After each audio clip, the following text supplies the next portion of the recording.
Top quality और consistent performance के लिए सिर्फ सिल्वर पंप नाम याद रखना। આઈશર મોટર્સ 1% ઉપર, રોયલ એનફિલ્ડના સેલ્સે થોડું સરપ્રાઇઝ આપ્યું છે, પ્લસ 10 લાખ એટલે કે 1 મિલિયન સેલની અચીવમેન્ટ. માર્જિન થોડા ઘટ્યા, બાકી ઓવરઓલ પરફોર્મન્સ સારું છે. બધા પ્રોડક્ટના પ્રાઇસ હાઇક કરી રહ્યા છે, આમણે પણ કર્યા છે, અને હવે માર્જિન સ્ટેબલ થવાની બસ માત્ર રાહ જોવાની રહેશે. બહુ સરસ પરિણામો આવ્યા છે સર.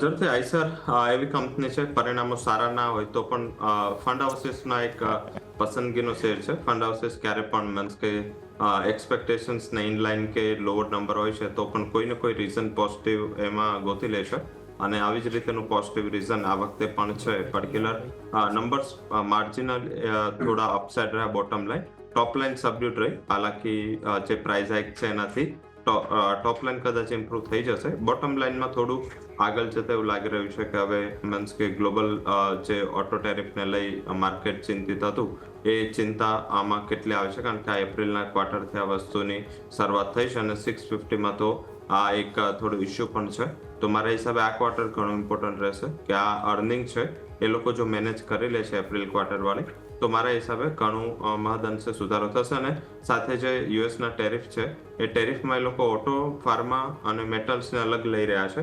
એટલે ફોર એક્ઝામ્પલ આપણે જો યુએસ સાથે ડીલ સાઇન પણ કરી લઈશું તો પણ જે ફાર્મા, ઓટો અને મેટલ ટેરિફ છે એમાં કોઈ મોટું પરિવર્તન નહીં આવે. તો એ આધારિત અહીંયા એક થોડું હેંગઓવર છે, આગળ ઓવર હેંગ પણ એને કહી શકાય. અને બેઝિકલી સિચ્યુએશન છે થોડી એબનોર્મલ છે.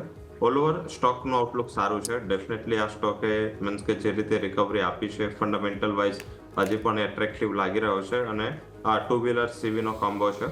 આઈ થિંક એક લિમિટેડ અપસાઇડ માટે ખરીદારી કરવી જોઈએ. ઉપર 5600 ના ટાર્ગેટ અને નીચે જો આજે ખોલીને 5480 આસપાસ મળે છે, એક ટ્રેડિંગ પર્સપેક્ટિવથી ખરીદારી કરો અને 5400 આસપાસનો એક સ્ટોપ લોસ રાખો.